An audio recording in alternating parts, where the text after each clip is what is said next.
અને એમ કરતા કરતા દક્ષ પ્રજાપતિએ ભગવાન શિવને શાપ દઈ દીધો કે જાઓ, આજથી તમને કોઈ યજ્ઞમાં ભાગ નહીં આપે.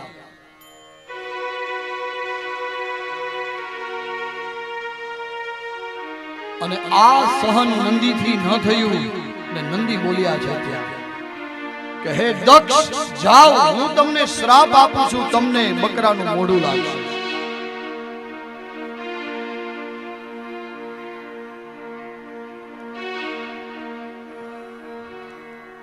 અને આ બાજુ દક્ષના પક્ષમાં એક ભૃગુ છે, એ પોતાની દાઢી ઉપર હાથ ફેરવી અને નંદીને શાપ આપ્યો કે તમે પાખંડી થઈ જાઓ.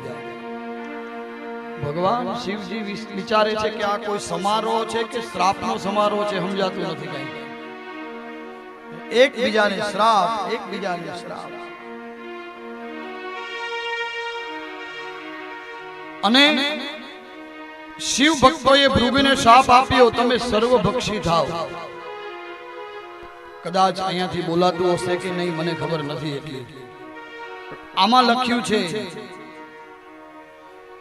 કે સર્વભક્ષી થાવ એટલે માણસ બધું ખાતો થઈ જાય, કાંઈ છોડતો નથી. હવે સર્વભક્ષી. અને ભગવાન શિવ તો ત્યાંથી કૈલાસ પર ચાલ્યા ગયા છે, કાંઈ પણ બોલ્યા વગર.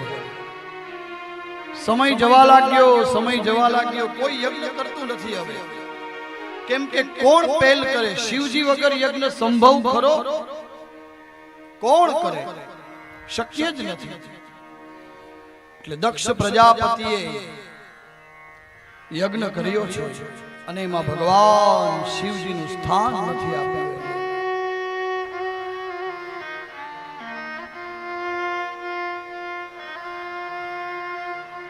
આ બાજુ કૈલાસના ઉચ્ચતમ શિખર ઉપરથી ઘણા બધા વિમાનો જાય છે.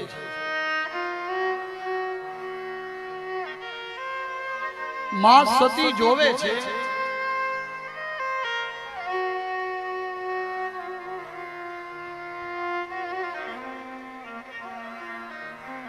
કે આ બધા ક્યાં જઈ રહ્યા છે.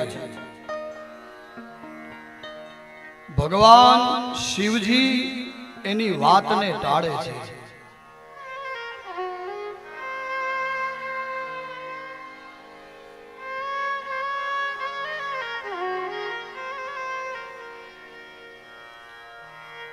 જો ભગવાન શિવજી એ વાતને ટાળે છે. શા માટે? તો કે સતી ત્યાં જશે તો પાછા નહીં આવે. અને એક રામાયણની કથા છે. માં પાર્વતીએ ભગવાન રામજીની પરીક્ષા કરી. શું પરીક્ષા કરી? રામજી જ્યારે સીતાજીનું રાવણ હરણ કરી ગયો ત્યારે હે સીતે, હે સીતે, હે સીતે કરતા કરતા વનમાં ફરે છે. અને ભગવાન શિવજીને સતીએ પૂછ્યું કે પરબ્રહ્મ આવો હોય, એટલો મોહ પત્નીમાં?